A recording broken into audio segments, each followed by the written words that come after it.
তৃণমূল পরিচালিত পুরো বোর্ডের বিরুদ্ধে গিয়েই শ্রমিকদের স্বার্থে রাস্তায় নেমে আন্দোলনের পথে তৃণমূল পরিচালিত শ্রমিক সংগঠন।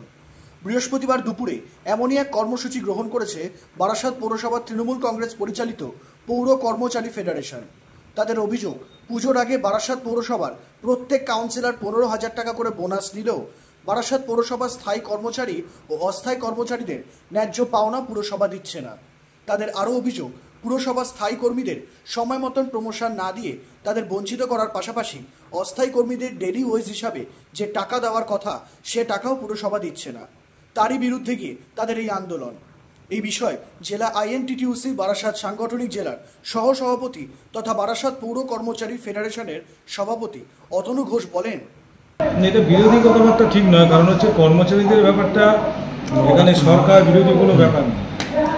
শ্রমিক সংগঠনের ক্ষেত্রে যে কথাগুলো বলা হয় যে আমরা প্রথমে কর্মচারী এবং শ্রমিকদের তাদের স্বার্থটা দেখব।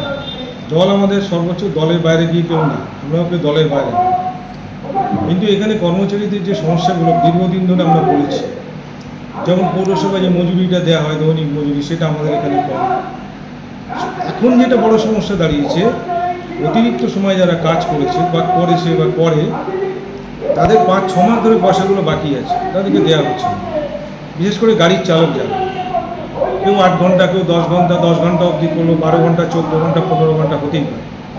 অ্যাম্বুলেন্সে যারা চালায়, ডেড বডির গাড়ি যারা নিয়ে যায়, তাদেরকে নির্দিষ্ট 8 ঘন্টা সময় কাজ হয় না, কিন্তু তাদের 8 ঘন্টার পরে ওভারটাইম দেওয়া হয়।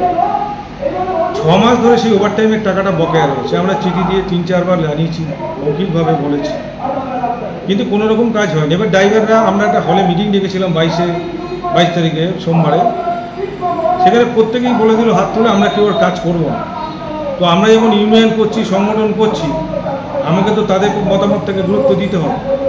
আমরা তো পৌরসভাকে চিঠি দিয়ে জানিয়েছি এরা কেউ কিন্তু কাজ করবে না, আপনি এটা সিদ্ধান্ত নিন। কিন্তু আজ অবধি এখনও পর্যন্ত কোনো রকম আমাদেরকে বলাও হয়নি যে ঠিক আছে আমরা পুজোর পরে মেটাবো বা কিছু করবো, ডাকাও হয়নি।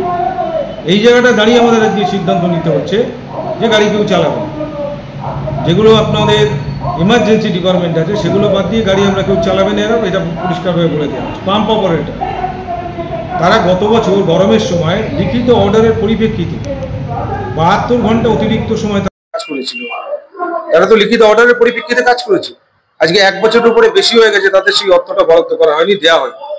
তো পাম্প অপারেটর, গাড়ির চালক, অন্যান্য যারা অতিরিক্ত সময় কাজ করছে, কোনো ব্যাপারই কোনো সুরাহা হয়।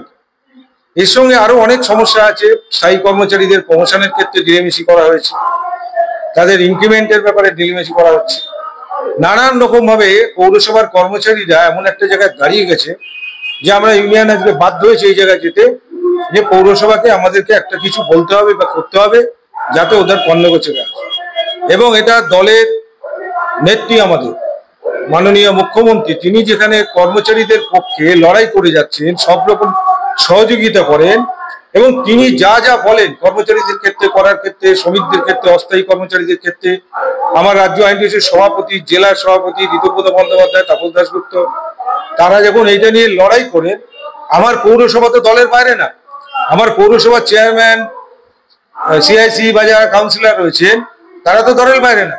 তারা যদি কর্মচারীদের বঞ্চিত করতে পারেন, আর আমরা সেটা নিয়ে যদি মমতা বন্দ্যোপাধ্যায়ের নির্দেশে কর্মচারীর স্বার্থে লড়াই করি, আমি মনে করবো আমরা দলের পক্ষে লড়াই করছি, ওরা দলের বিরুদ্ধাচারণ করছে।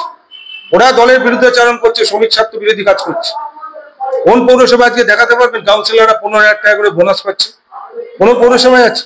আমার পৌরসভায় কাউন্সিলরদের বোর্ড অফ কাউন্সিলর্স মিটিং এ 15,000 টাকা করে তাদেরকে সে দিক, আমাদের কোনো আপত্তি নেই। কিন্তু আপনি কর্মচারীদের তো দেবেন, কাউকে 2,000, কাউকে 4,000, কাউকে 6,000 বোনাস দেবেন, এটা তো হতে পারে না।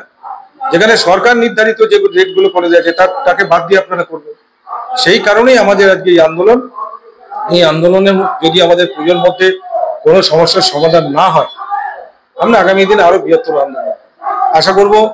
পৌরসভা, পৌরপ্রধান যারা দায়িত্বে আছেন, তারা তাদের মানবিক দিকটা দেখে তারা এইগুলোকে বাস্তবায়িত করবেন, এটুকুখানি আমি আশা রাখতে পারি। আমরা দল আগে, দলের বাইরে আমরা কোনো কথা বলবো না। পৌরসভার যারা রয়েছেন তারাই দলের বিরুদ্ধে, শ্রমিকদের বিরুদ্ধে কি সমবিরোধী কাজ করছে। অন্যদিকে বারাসাত পৌর কর্মচারী ফেডারেশনের এই আন্দোলন নিয়ে বারাসাত পৌরসভার ভাইস চেয়ারম্যান তাপস দাশগুপ্ত বলেন, আমি তো একদিকে ভাইস চেয়ারম্যান আর একদিকে ট্রেড ইউনিয়ন সভাপতি জেলার। স্বাভাবিক কারণে এটা চেয়ারম্যানের কাছে ওরা ডেপুটেশন দিয়েছে, অনেকবার বারংবারই দিয়েছে, বিষয়টা সলভ হয়নি এখনো। তাই আমি চেয়ারম্যানের সঙ্গে আমার কথা হয়েছে, আপনার পুজো ভ্যাকেশন আমরা মিউনিসিপ্যাল অ্যাফেয়ার্সে যাবো এবং বিষয়টা নিয়ে আলোচনা করবো। ওদের দাবিগুলো খুবই ন্যায্য দাবি। স্বাভাবিক কারণে আমরা চাইছি যে ব্যাপারটা যত তাড়াতাড়ি সম্ভব ব্যাপারটা মিটে যেতে, এবং আমি চেয়ারম্যান এবং আমার সিআইসি মেম্বারদের সঙ্গে আলোচনা করে এই বিষয়টা যাতে তাড়াতাড়ি মিটে যায়, পুজোর পরে মিটে যায় দেখব।